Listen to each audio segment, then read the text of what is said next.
right, greetings. Welcome back to Black Bear News, where everything is connected. How are you all doing? Good to see you. Thanks for being here. It is a Wednesday. Back in the day, we used to call it Hump Day, and then snicker, giggle, titter. It's stuff like that. How's it going, guys? Good to see you. Want to thank Dan for the coffee.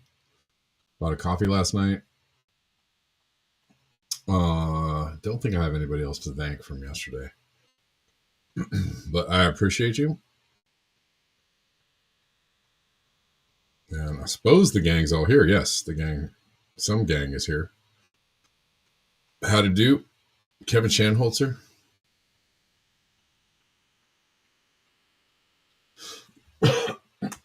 Excuse me. All right. Well, let's just get on into it. Oh, also wanted to mention on Friday, we're doing the Substack only stream, but I'm going to have the time change somewhat drastically. So I'm going to do it at 9 a.m. Pacific, which is 12 Eastern. We're going to shoot for that. 9 a.m. Pacific. So sorry for the time change, but all you all are hipped on the Substack. A lot of you have gone over to subscribe. You can subscribe for free. Everything is free. The live stream is available to view on browser, on app, anywhere on Substack. Just go to the Substack page and you will go to the Black Bear News page. The link for the Substack page is in the description box of whatever platform you're watching on. Okay? So 9 a.m. for the Friday show. Just going to have to change that one because then we'll be back at the regular time. Every other show will be back at the regular time of noon.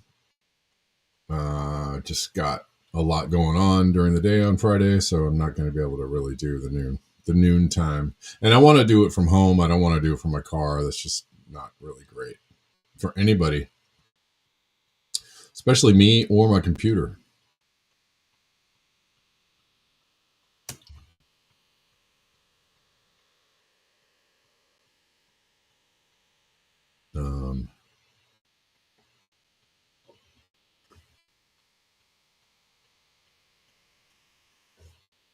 Let's see. Here's a little bit of a robot wow. This is a newly improved the progress of Boston Dynamics on the movement of its humanoid robot. We'll start it from the beginning.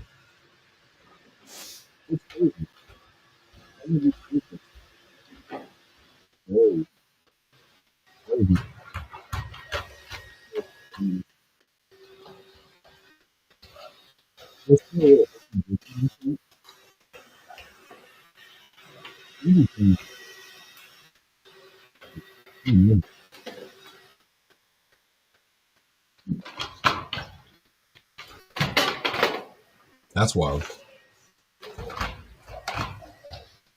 And there's remember a few years ago, there was tethers.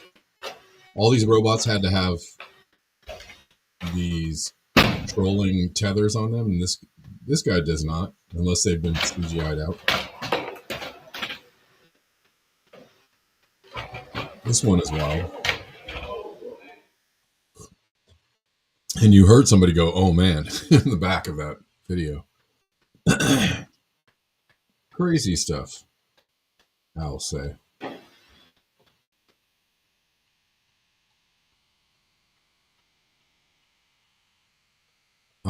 Ron Paul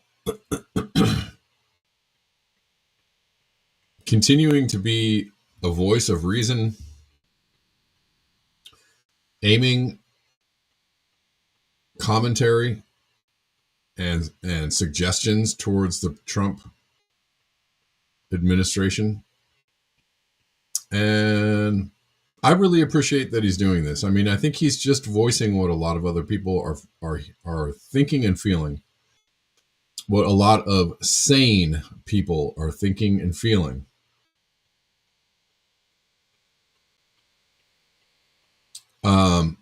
And that the Trump administration should probably pay attention to, if they're not already. I feel like there was another post, I think I'll bring it up today. It seems like for sure they have some kind of compromise on Trump or the Trump administration, of course, or many people in the Trump administration. That maybe their hands are tied. Anyways, here's Ron Paul. Hello, everybody, and thank you for tuning in to the weekly report. Loudness. President Trump, stop bombing Yemen and exit the Middle East. Over the weekend, President Trump ordered a massive military operation against the small country of Yemen. Was Yemen in the process of attacking the United States? No. Did the president in that case go to Congress and seek a declaration of war against the country? No. The fact is, Yemen hadn't even threatened the United States before the bombs started falling.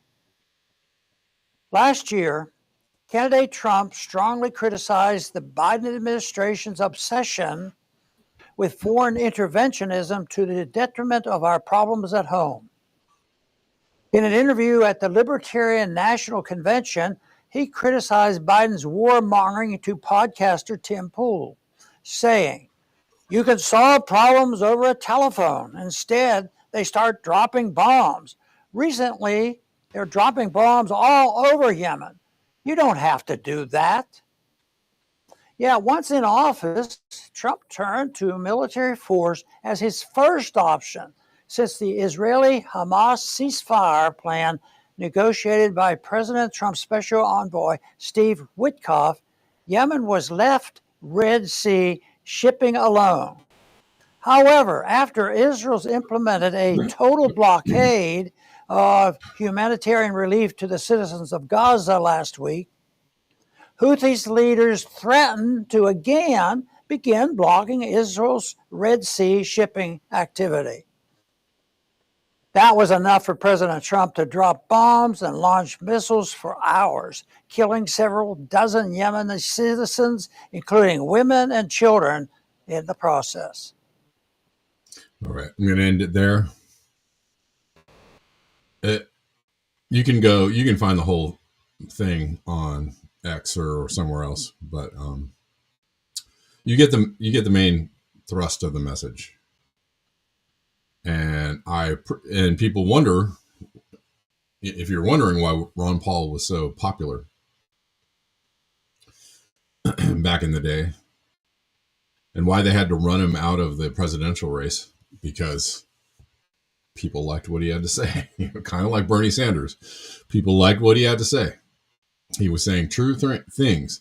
The only, the difference between Ron Paul and Bernie Sanders is that Bernie Sanders is a cuck and a sheep herder, and Ron Paul not so much. Ron Paul is outside of the political system and doesn't have to kowtow or reverse position on things suddenly just to keep his neck from being on the chopping block. Incredibly well, still well spoken, has his faculties for being 90. Yeah.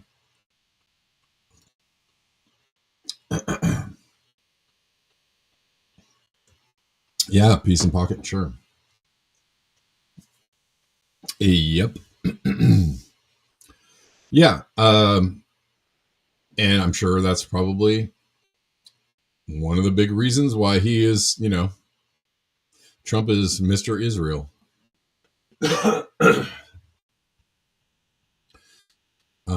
Why he's Israel first, not America first. MEGA, as they call it. What's up, Rockfan? We're live on Rockfan. We're live on Rumble too. Wherever y'all want to watch.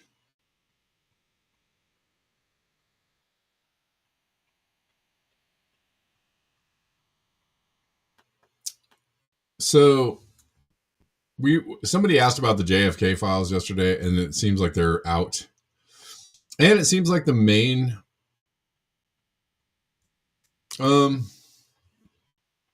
for lack of any really shocking revelations, the most, I guess, obvious thing in the JFK files that were released and unredacted is that Israel was responsible. That it was basically Mossad.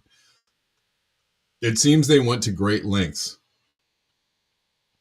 in the past to hide the involvement of the Israeli intelligence service, or to hide the connection between wanting to force the AZL to register as foreign agents, the pre-APAC, the Zionist League. But people have been making all those connections recently anyways, and it seems,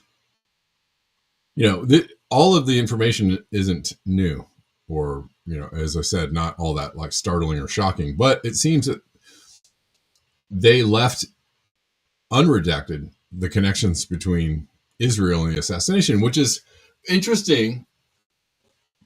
It's interesting because, the Trump administration released these files to great fanfare, and they left those connections unredacted. And that's why, there seems to be a little bit of push and pull between Trump's need to bow or kneel to Israel, and then on some tiny levels, kind of trying to push back a little bit. This seems like a little bit of a pushback, because if you release the JFK files and you implicate Israel in it, I think you just increase the amount of ire that people have towards Israel. You increase the acknowledgement that Israel is running our foreign policy to the point of assassinating presidents. You increase the knowledge base of that, and you increase the awareness of that, and people are able to see that. Again, I don't really see a lot of the left's curiosity about this, and it's unfortunate. And of course, not all lefts. I'm not, I don't generally like to generalize, but of course, when I go to my other social media sources that are heavy on the left wing, I don't see people being very curious about this.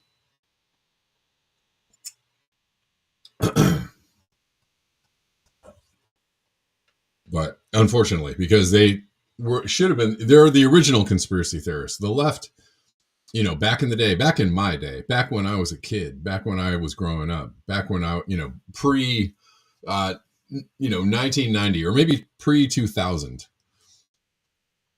the people who were curious about who was running the show, and interested in who controlled the levers of power, and interested in revealing who controlled their levers of power, and interested in,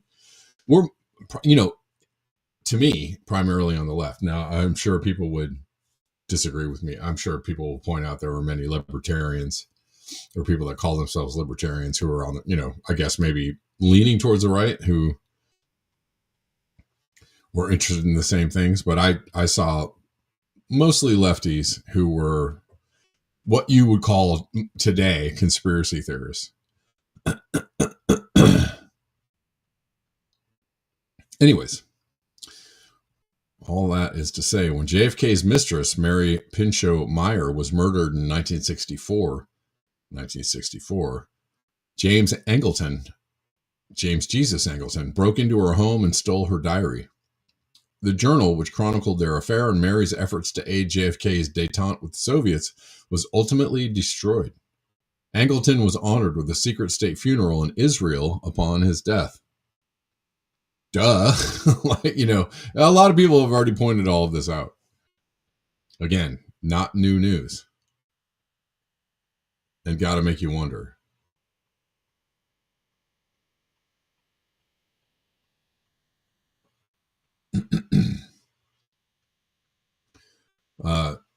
This is Anya Parampil retweeting WikiLeaks, who are saying, basically, this document has been going around CIA has no objection to declassification and or release of CIA information in this document, except brackets. What are the brackets?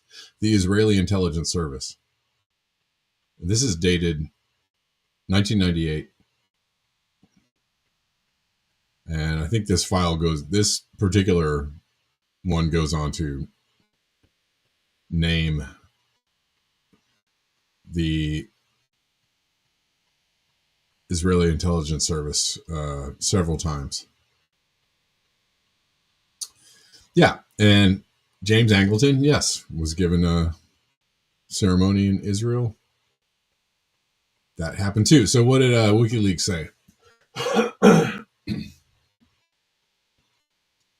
CIA suppressed top officer James Jesus Angleton's connection to Israel or Israeli intelligence as shown by his newly unredacted JFK assassination records file. Angleton had subverted JFK's policy of preventing Israel from acquiring nuclear weapons. Angleton had subverted. So there are cases of the deep state acting against the wishes of a president because they thought they wanted to do things different. Angleton had subverted JFK's policy of preventing Israel from acquiring nuclear weapons and was praised by Mossad head Meir Amit as the biggest Zionist of them all. Angleton was also found to have hidden documents from the Warren Commission on the assassination of President Kennedy. Shortly before he died, Angleton stated, "The better you lied and the more you betrayed, the more likely you would be promoted." Outside of their duplicity, the only thing they had in common was a desire for absolute power. The file was previously released in 2017, 18, and 22 in redacted form, today in unredacted form.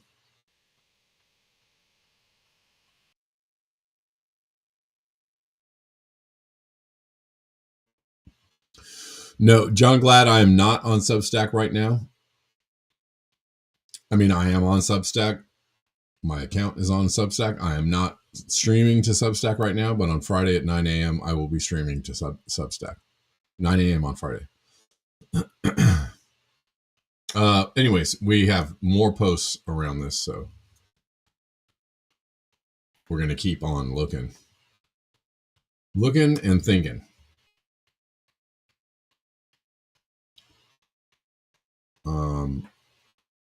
Again, Anya Parampel, you know how people say everyone involved with JFK's assassination is dead? Who are they still trying to protect? Well, Israel is still around marching Trump into war with Iran and nuclear holocaust. We are now learning references to Mossad and Israel are the primary redactions the CIA requested with regard to the JFK file. So again, all of this is pointing to, a very obvious player or the player. President was attempting to block Israel's development of nuclear weapons at the time of his assassination.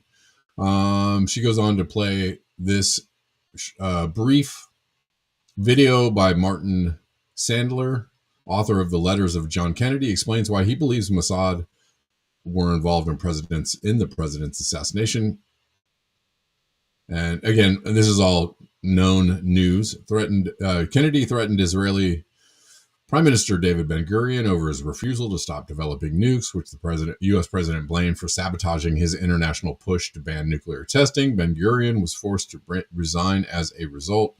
Let's listen to this. There's a very surprising series of letters between Kennedy and David Ben-Gurion, not only the premier of Israel, but the founder of Israel, in which they're very angry letters, in which Kennedy is saying to Ben-Gurion, "I'm killing myself trying to get a nuclear test ban treaty. I've even got de Gaulle on board, and that's impossible. And you keep testing in Dimona. You've got to stop." And Ben-Gurion, thank you, in so many words says, "It's easy for you to say sitting in Hyannisport. I'm sitting with the Arabs all around me, and you want me to give up nuclear testing." And Kennedy threatens him. And he threatens him in such a way that Ben-Gurion resigns. And I will tell you that I found articles, not in any crackpot publications, but in very sophisticated publications saying, forget Lyndon Johnson, Forget the CIA, forget Fidel Castro. The Mossad killed Kennedy because they were so upset over what he did to Ben Gurion. All right. So going back to my statement earlier,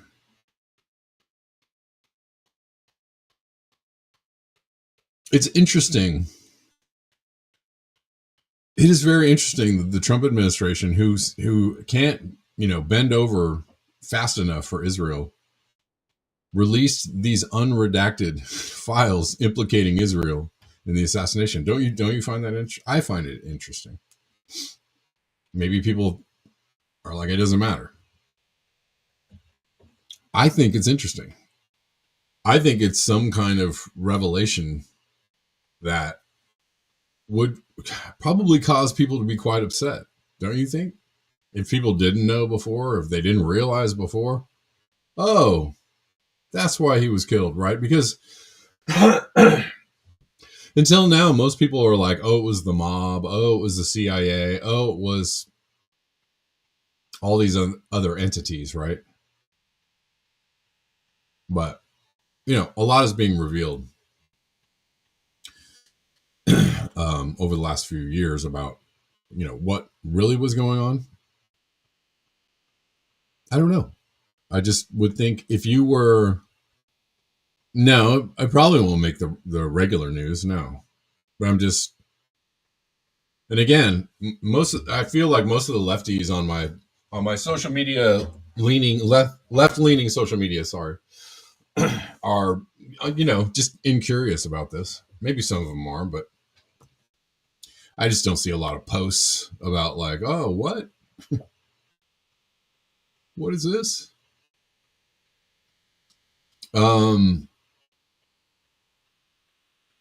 Let's read this from Dr. Simon Godek. Uncomfortable truth, JFK wanted to strip the CIA of its autonomy. That's true. Force AIPAC, formerly AZC, to register as a foreign agent. Block Israel's nuclear ambitions. And challenge the Federal Reserve's grip on U.S. currency. That's why he was assassinated. Well, all of those things are true.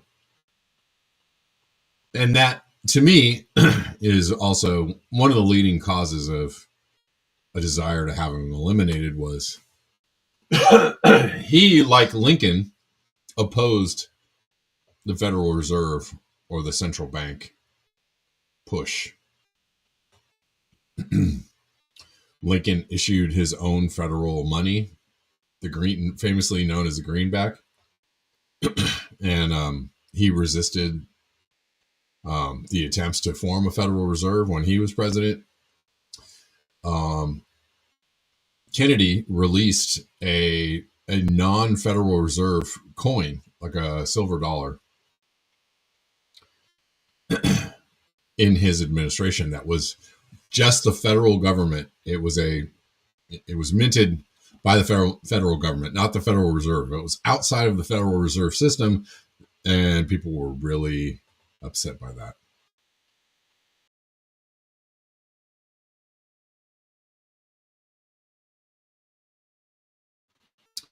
All right, let's keep going.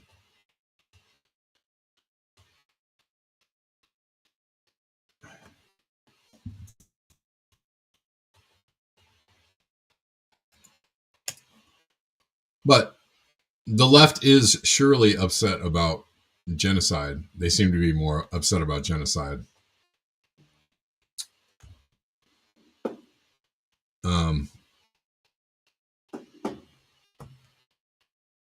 In Gaza than the right. But that doesn't mean that many people aren't upset, I feel like.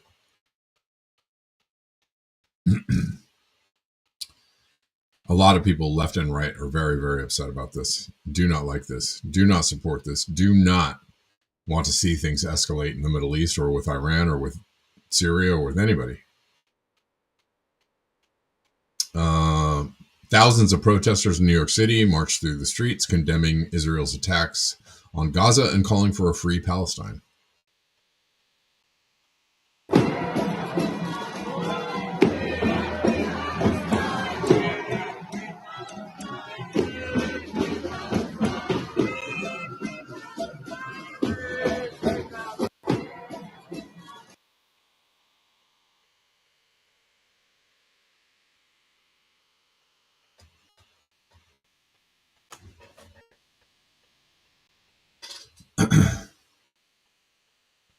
Meanwhile, on the planetary destruction front, massive oil spill in Ecuador's Esmeraldas province has left nearly 500,000 people without drinking water. It caused severe environmental damage. The rupture of the trans-Ecuadorian oil pipeline in Quininde, apparently triggered by a landslide, contaminated multiple rivers, including the Esmeraldas River. Man. Local communities, indigenous groups, and officials are demanding transparency from Petro Ecuador and the government regarding the spill's true scale, estimated at 200,000 barrels, and its impact on biodiversity, public health, fishing, and tourism. Residents are suffering from water shortages, respiratory issues, and skin infections. The government has declared an environment emergency, with Petro Ecuador working to recover the oil and distribute water via tankers and Navy ships. However, critics argue the response has been slow and ineffective. Experts warn of devastating ecological consequences as pollution has wiped out aquatic life in affected rivers.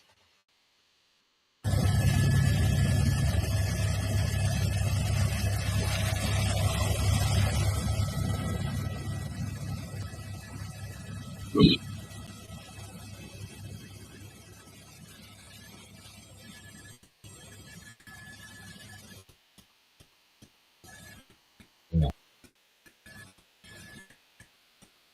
I don't know. Tell me again how humans are destroying the planet again. Tell me again how this is just a just a WEF construction that humans are obliterating life on the planet.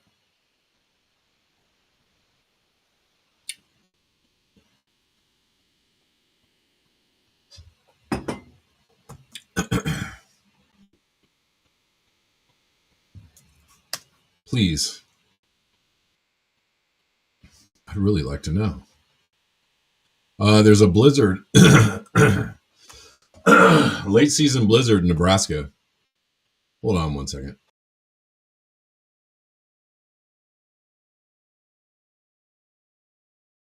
Late season blizzard in Nebraska. Late-ish. In the Central Plains this morning, heavy snow, thunder snow. Reports of trees down and wind gusts to 70 miles an hour. That's rough. I've been in one of those in Nebraska.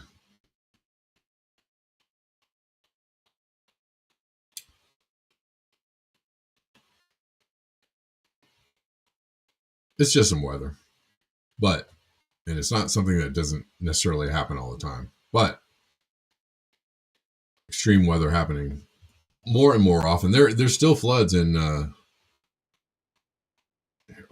in Spain going on. Also floods in Russia's Chelyabinsk region. Looking like this. So it's just extreme weather all day, every day.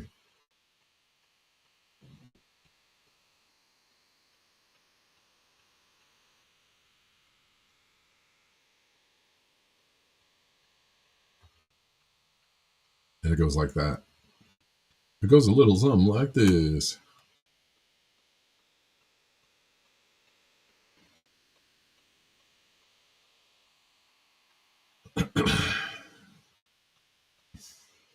Tesla stock is up today. Okay. I think there was a general rise today because of there was some Fed chair news.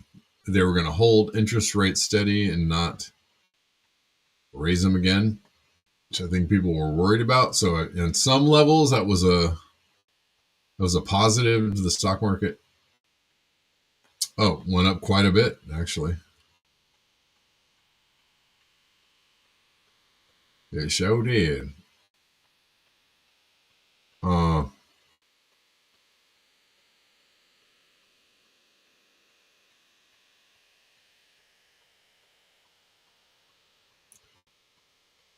Yeah, so did everything else. Tesla, everything else.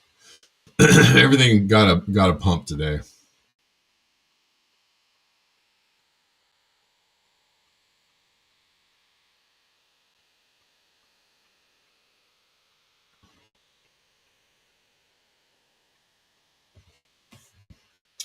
Judy Truitt says we are in a drought phase. Lots of wind, already some fires in the state. Okay.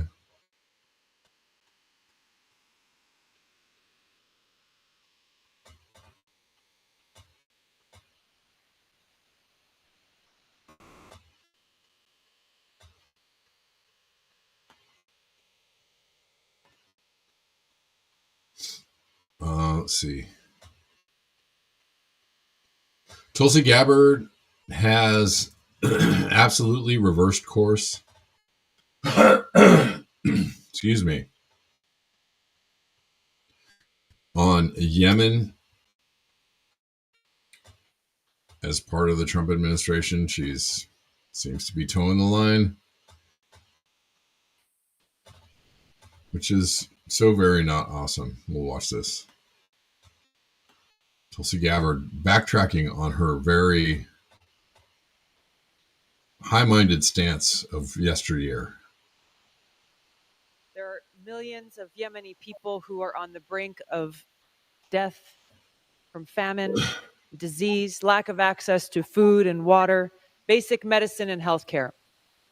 Thousands of Yemeni civilians have died in this genocidal war being waged by Saudi Arabia with support from the United States. It's absolutely outrageous that the United States has continued its support for years now for Saudi Arabia's genocidal war in Yemen that has killed thousands and thousands of innocent Yemeni people and caused mass starvation and suffering, a cholera epidemic, the worst humanitarian crisis in the world in Yemen. Congress finally passed legislation to end U.S. support for Saudi Arabia's genocidal war in Yemen. Now this bill is sitting on President Trump's desk, awaiting his signature or veto. Now, he's already threatened to veto this bill, which just reveals how he cares more about what Saudi Arabia wants than what the American people want. You saw Trump's rhetoric on the campaign trail about Saudi Arabia, against the United States support for Saudi Arabia, calling them out for what they are, and now refusing to end U.S. military support for this genocidal war in Yemen that Saudi Arabia is waging, that's created the worst humanitarian crisis of our generation, because he says, well, he doesn't want to risk a multi-billion-dollar arms deal with Saudi Arabia. So, you can see, at least in that respect, what he's really motivated by. He would rather continue to support the senseless and devastating deaths of innocent people in Yemen and using our U.S. military, my brothers and sisters in the military, to do that, because he doesn't want to risk an arms deal with Saudi Arabia, a theocratic dictatorship that actually directly supports terrorist groups like Al-Qaeda. Trump's leadership, going back through his first term as president, he has been and remains very committed to combating and defeating the threat of Islamist terrorism that not only affects the United States, the American people, our own safety and security, but it is affecting so many people in different parts of the world. We can see different terrorist groups, the Houthis in Yemen being one of them, that President Trump has redesignated after President Biden took them off of the terrorist list, redesignated them appropriately as a terrorist organization, and taking action where the previous administration failed to. Right. The Houthis have been disrupting maritime trade and passage for a very long time, and no serious effort has been taken to stop that disruption. Our country and other countries should not be in a position to have to make a decision to reroute commerce going through that area simply because of the Houthi threat that exists. So President Trump has taken decisive action for our own safety, security, and prosperity. And I know we'll look to other affected countries, as there are many who are impacted by this, to similarly take action. Yeah, till shit indeed, extra bola. What the F? Tulsi. But, there have been a lot of warnings that she is not who. Not the person that she poses to be. That she is more of a status seeker, maybe, than I don't know. I mean, at one time she renounced her DNC chairmanship in order to support Bernie Sanders. So there were times of moments of altruism from Tulsi Gabbard, but she has the thing about Islam. Yeah, but now, she's just toeing the line. Now she's a DNI for the Trump administration. So she's jumping as high as they tell her to, I guess. And no more of the balanced and thoughtful rhetoric that she once displayed. Really unfortunate. It's an interesting article out of Haaretz today.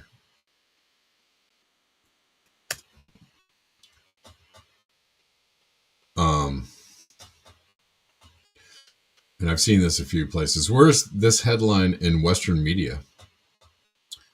Israel's renewed Gaza offensive exposes Netanyahu's real goal, political survival through endless war. Again, this is not a new conclusion that people have come to. Israel's renewed operation in Gaza is framed as a way to break the deadlock in hostage talks and defeat Hamas. But Netanyahu's real aim is a series of urgent political goals: restoring Ben-Gvir to the government, passing the budget, and shoring up his coalition. I say unto thee, this will not work. I guess. But somewhat, somebody says, I have a feeling things will turn bad for Netanyahu very soon. He has a lot of opposition, even in the Knesset and on the ground. He has a lot of opposition, and people, and here's a major publication, Haaretz, pushing this out.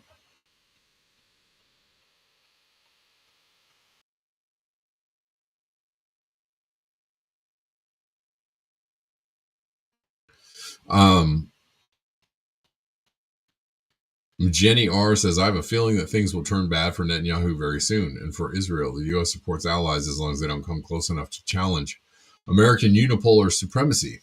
See the UK or Europe. Well, yeah.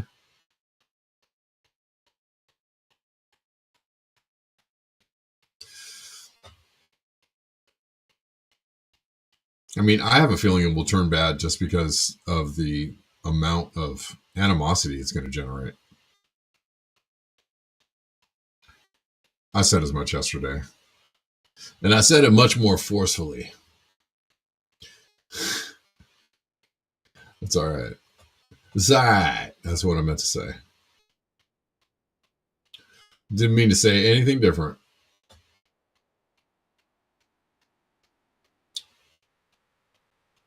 Holy shit. Israeli army has killed ABC News journalist Hussam Al-Titi and his family in an Israeli airstrike on their home while they were asleep.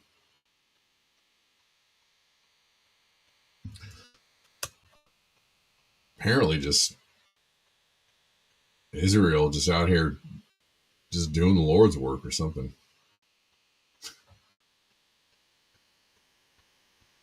Just making it great again. Another journalist taken out.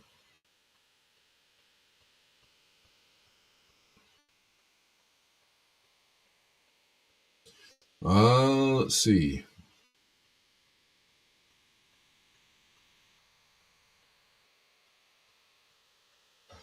There was also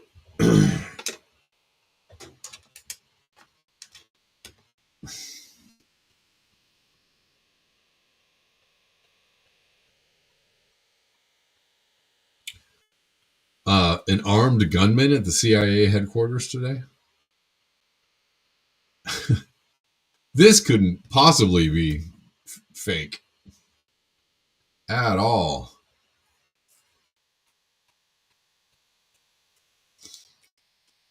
Police and SWAT respond to armed gunmen at CIA headquarters hours after JFK file release. All right.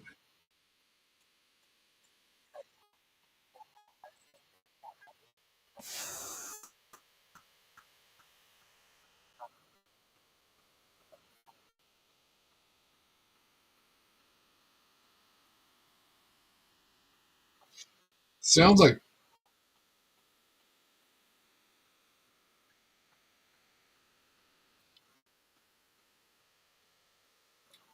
something's happening. We don't even know what it is. Where's the guy? So you're trying to tell me the CIA told you that some guy was walking around in front of the CIA headquarters with firing shots into the air? And we believe them. This is the same people that might have actually had a hand in taking out a former, anyways, whatever. This is a real story.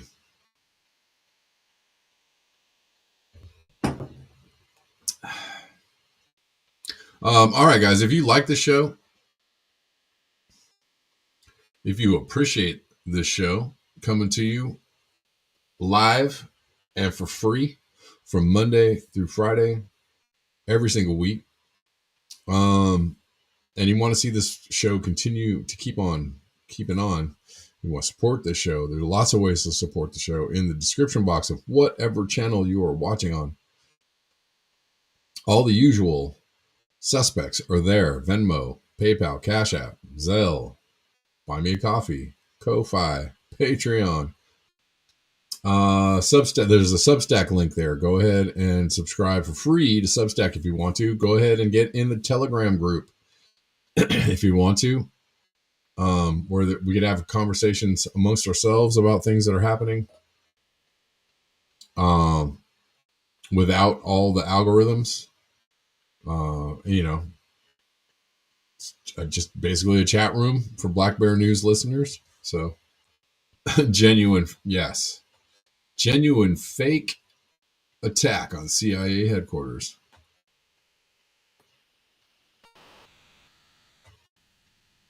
Somebody doesn't like us.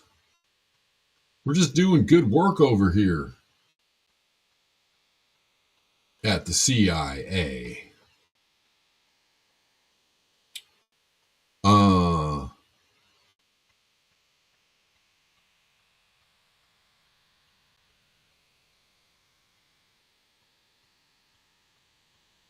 Let's see.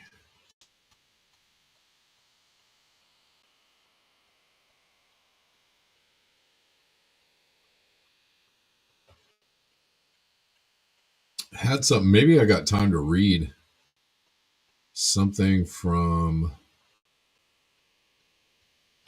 Oh, I wanted to remember when I said the measles thing was fake. The death from measles was a fake story, and it looks like it was a fake story, from Children's Health Defense. Hospital records in Texas measles death released to CHD. After analyzing the medical records, Pierre Corey concludes that this child did not die of measles. She did not die of measles by any stretch of the imagination. In fact, she died of pneumonia, but it gets worse than that because she didn't really die of pneumonia. She died of a medical error.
There's no audio on this, y'all.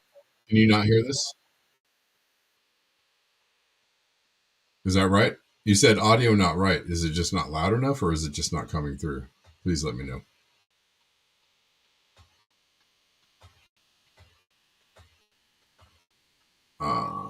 So I can fix it. Okay, thank you. Let's see. Just take it off. And we'll try it again. Here we go. This should fix it. Let me know. I'm going to start playing this again and we'll... Pneumonia.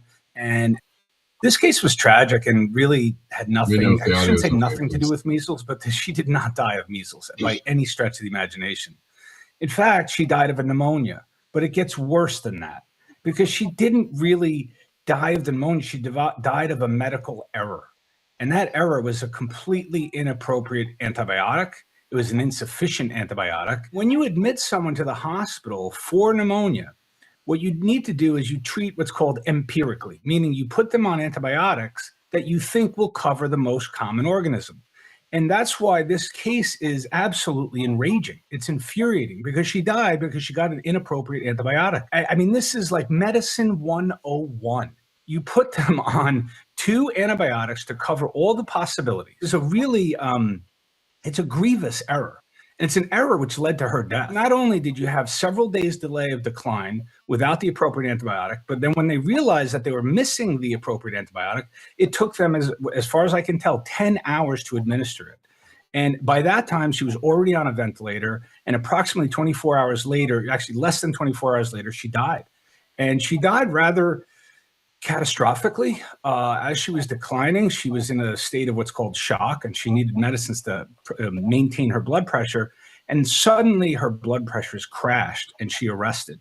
And that kind of suddenness in an infection suggests some other cardiac event. And in a child like that, with that amount of inflammation, infection, and disturbances in the bloodstream, I can only surmise that she died of a catastrophic pulmonary embolism. It's disturbing when I review the chart because I'm seeing that she's missing a really critical antibiotic that would have turned her around. I believe that with high confidence. This was an otherwise healthy child, as I understand, who came in with a common pneumonia, and a routine appropriate antibiotic would have, I believe, changed that trajectory from what it unfortunately and tragically became. That's extremely sad. Yeah. Okay, I'm going to try and read this article from Edward Snowden. The insecurity industry. The greatest danger to national security has become the companies that claim to protect it. The first thing I do when I get a new phone is take it apart. I don't do this to satisfy a tinkerer's urge or out of political principle, but simply because it is unsafe to operate. That's a really great idea. I never really thought about that, and I don't know how difficult that is to take apart a phone and take out the microphones, but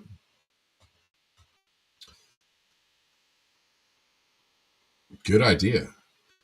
Fixing the hardware, which is to say surgically removing the 2 or 3 tiny microphones hidden inside, is only the first step of an arduous process. And yet, even after days of these DIY security improvements, my smartphone will remain the most dangerous item I possess.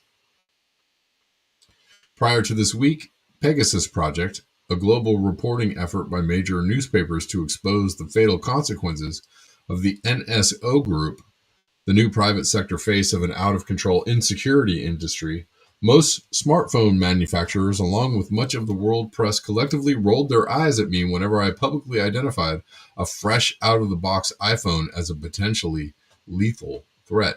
When was this? Is this from 2021, by the way?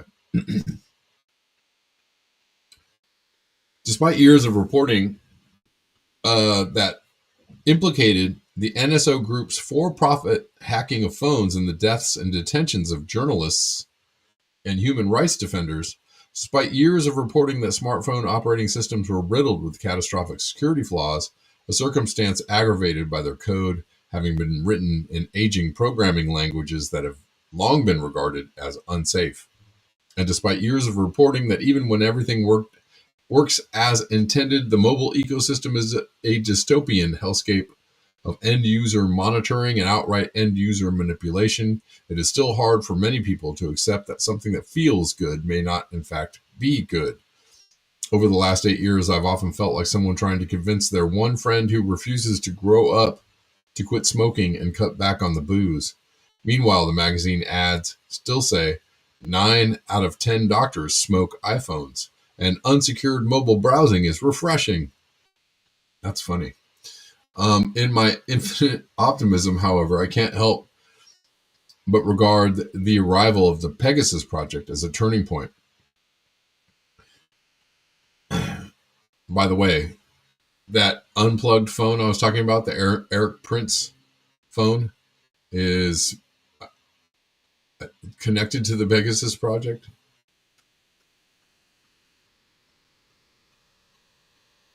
A well-researched, exhaustively sourced, and frankly crazy-making story about a winged Trojan horse infection named Pegasus that basically turns the phone in your pocket into an all-powerful tracking device that can be turned on or off remotely, unbeknownst to you, the pocket's owner. Here's how the Washington Post describes it.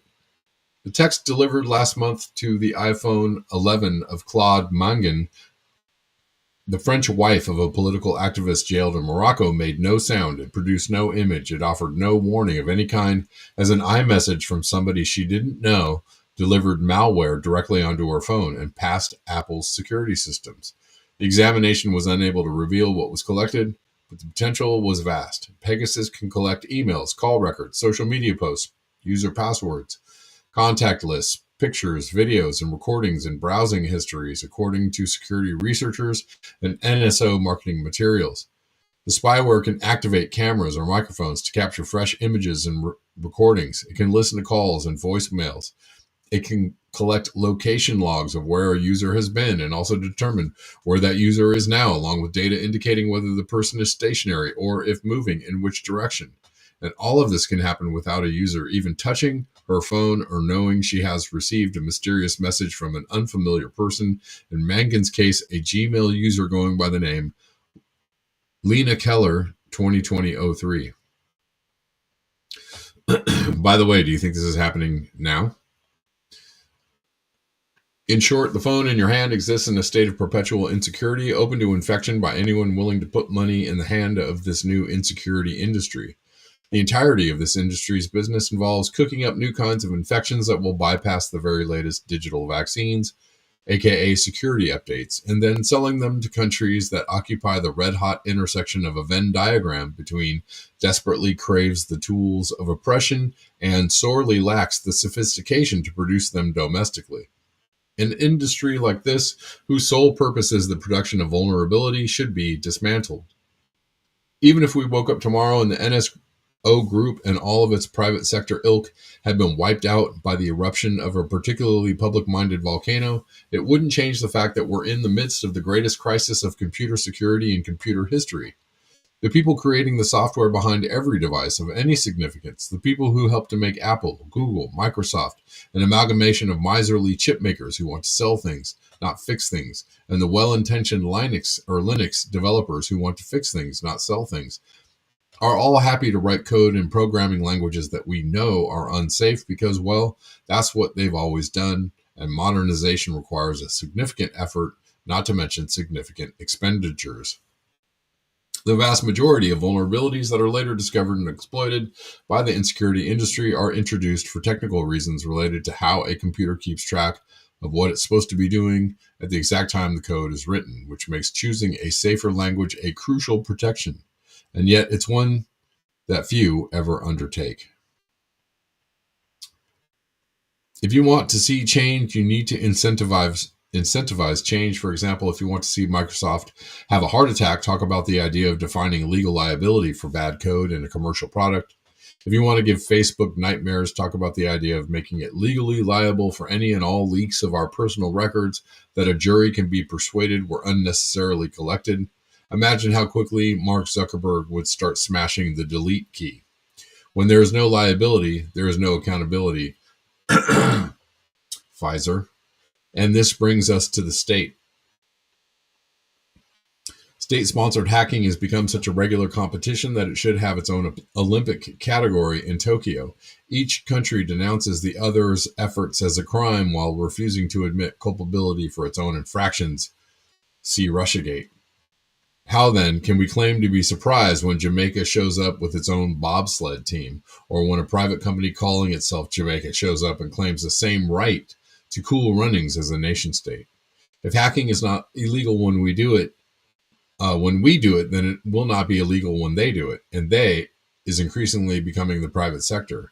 It's a basic principle of capitalism. It's just business. If everyone else is doing it, why not me?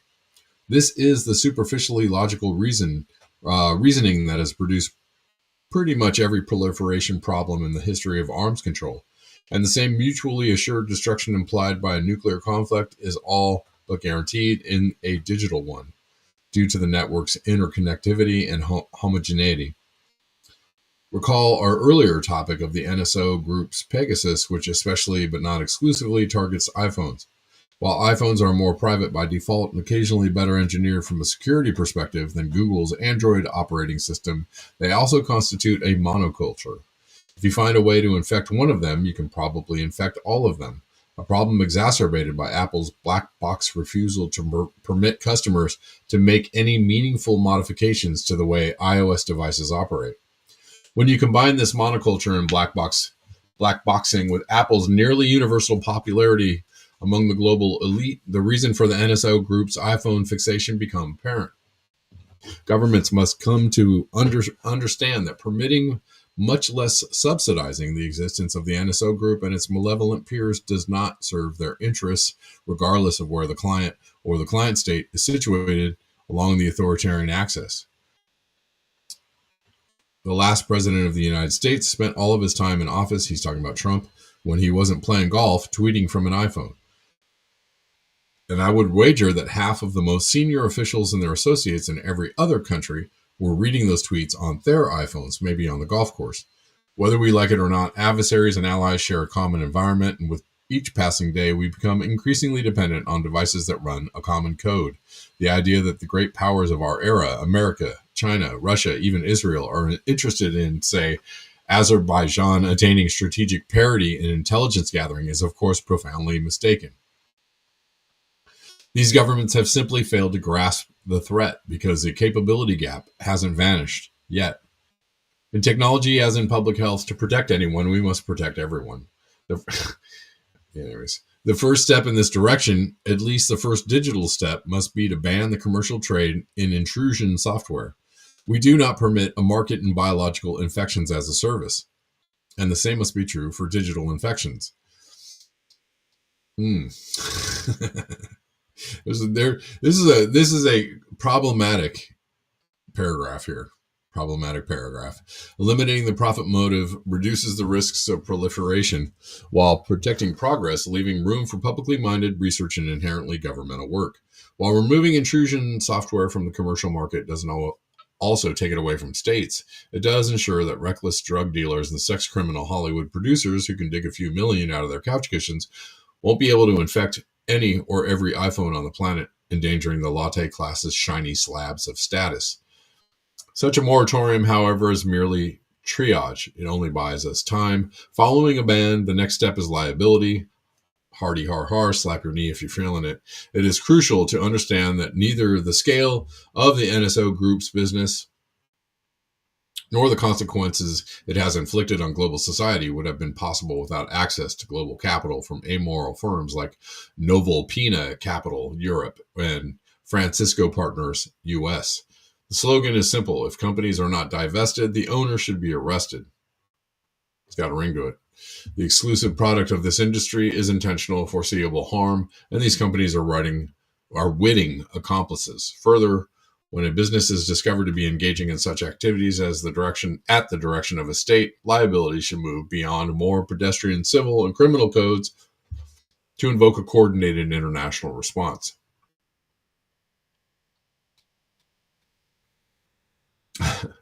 And this is, you can see this headline, right? Again, hardy har har.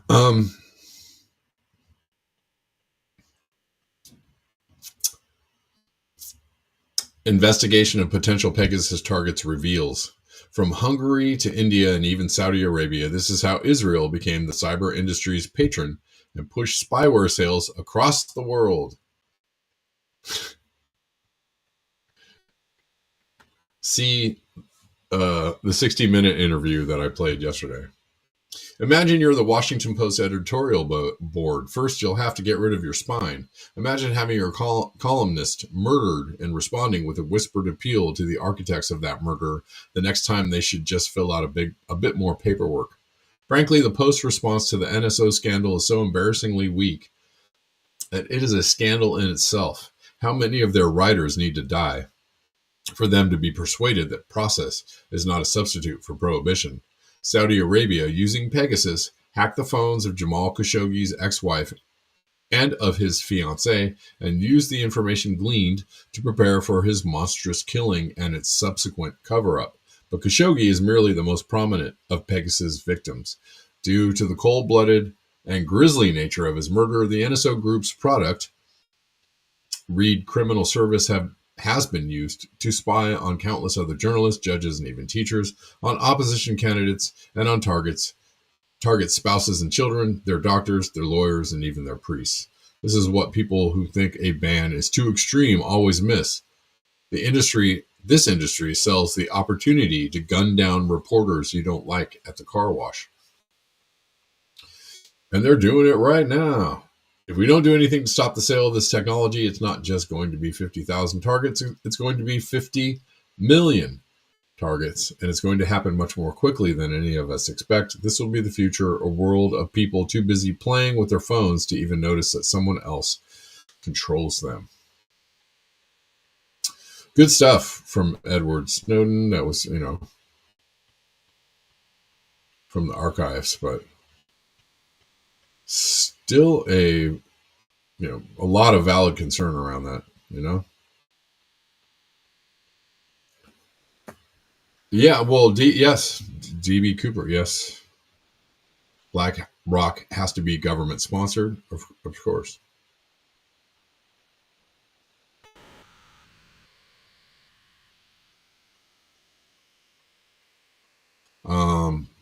DB also says Tesla products are dangerous. I would never buy one. 3 college students home for Thanksgiving killed in a fiery Cybertruck crash, driving a bomb.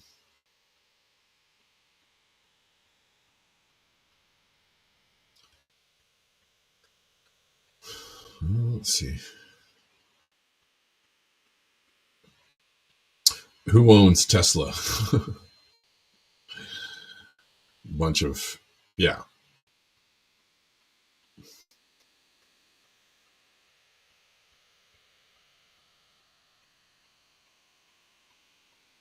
That's an interesting site. Yeah. Want to see this? All right, guys, I've got to take off. Thank you so much for hanging out today. I don't know if I have anybody to thank as of yet. We'll see. As quickly as we can see.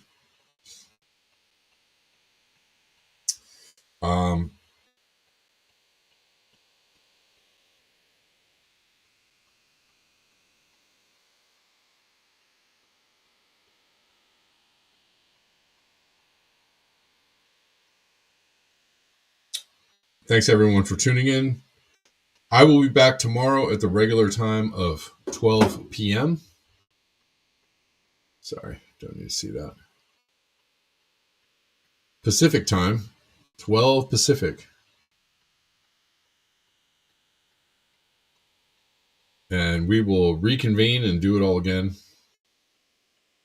Thanks, Rockfinners, for hanging out. And until next time, peace and chicken grease.